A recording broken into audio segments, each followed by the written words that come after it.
I recognize myself now for an opening statement. I thank the members who are here and those who will be coming, and I thank our witnesses today. This is really a great panel we have, and a lot of talent, expertise, and I'm grateful that you would take time to be with us today. Today's hearing is titled Criminalizing America, the Growth of Federal Offenses and Regulatory Overreach. We could have just as easily called it oversight of Congress because we created the problem that we are here to discuss today. The problem is the number of federal and regulatory crimes has simply escalated out of control to the point that law-abiding Americans unknowingly commit several crimes every day. According to one study, the average American commits 3 felonies per day, which does not consider the overwhelming number of misdemeanors or civil violations. In some instances, the laws are so obscure and vague that even law enforcement and federal agencies are unaware that they even exist. The U.S. Code is estimated to contain more than 5,000 crimes today, and I'll hold it up for you. This massive tome is the Criminal Code. Just a decade ago, some scholars estimated there were approximately 4,500 crimes, and the fact that these numbers are just estimates underscores the severity of the problem. According to a study by the Federalist Society, the number of federal criminal offenses increased by 30% between 1980 and 2004. There were 452 new federal criminal offenses enacted between 2000 and 2007, averaging 56.5 new crimes per year. And over the past 3 decades, Congress has been averaging 500 new crimes per decade. And keep in mind that these estimated 5,000 criminal laws are not all neatly tucked into Title 18. Rather, they are scattered around the other 49 titles as well. The fact that this is only an estimate means that no one knows exactly how many federal laws subject U.S. citizens to criminal sanction. That includes Congress, the Department of Justice, and other federal agencies responsible for enforcing those laws, let alone your ordinary American. I called, when I first got elected, this is an issue I wanted to take care of. And so 8-9 years ago, when I was here, I called Congressional Research Service, and I said, how many crimes do we have, not just in the federal code, but through regulatory agency?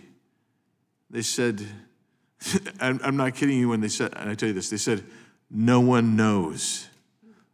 And I thought that is impossible, that no one knows.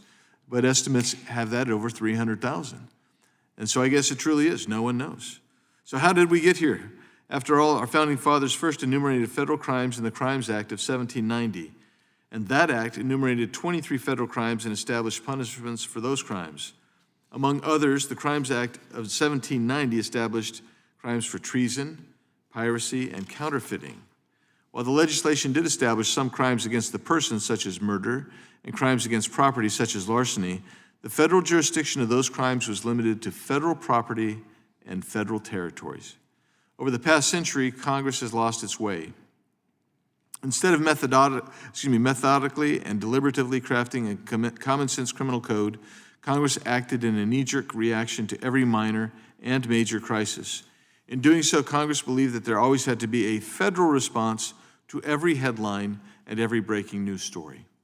So, one academic has aptly noted, quote, it was the spate of bank robberies by John Dillinger in the 1930s that provoked passage of the federal bank robbery statute. The kidnapping of the Lindbergh baby about the same time caused passage of the federal statute on kidnapping. The assassination of President Kennedy in the early 1960s prompted the statute on presidential assassination. And the killing of Senator Robert Kennedy in the late 1960s that resulted in the passage of a statute finally making it a federal crime to kill a member of Congress. More recently, we saw the enactment of Sarbanes-Oxley in response to the Enron scandal. All of us on this dais have witnessed this phenomena among our own colleagues. Some have termed this the accumulation approach to offenses, whereby Congress has simply accumulated new offenses for 200 years or so with little examination or reformulation of existing offenses, which has resulted in serious overlaps in coverage and irrationalities among offense penalties, which create new possibilities for disparity in treatment and for double punishment for the same harm or evil. And this leads to absurdities. For example, the Code of Federal Regulations makes it a federal crime to sell a quarantined zebra while it is still in quarantine. In another, 16 U.S.C. Section 703 and 50 CFR Section 20.91a make it a federal crime to offer to buy swan feathers for use in making a woman's hat. According to one scholar, the proliferation of crimes makes it extraordinarily difficult to ferret out the law applicable to a particular factual situation. It also creates unfairness within federal law, which provides federal prosecutors with a near limitless menu to pursue criminal defendants. And when Congress isn't creating new criminal code provisions, it is passing laws that allow unelected bureaucrats to write regulations that carry civil and criminal penalties. To make matters worse, many of these regulatory crimes are strict liability crimes. Many ordinances do not have mens rea requirements. Therefore, these ordinances make it a violation of law regardless of whether someone intended to break the law in question. As a result, Congress wrote and passed a slew of strict liability crimes in which a defendant was not required to possess the mens rea typically required to establish guilt of the accused. This resulted in both federal agencies and Congress using regulatory crimes as another tool to penalize arguably innocent citizens, resulting in the deprivation of liberty and the loss of rights, such as the right to vote or possess a firearm. What we all too often forget is that many of the problems we seek to solve are actually state and local issues.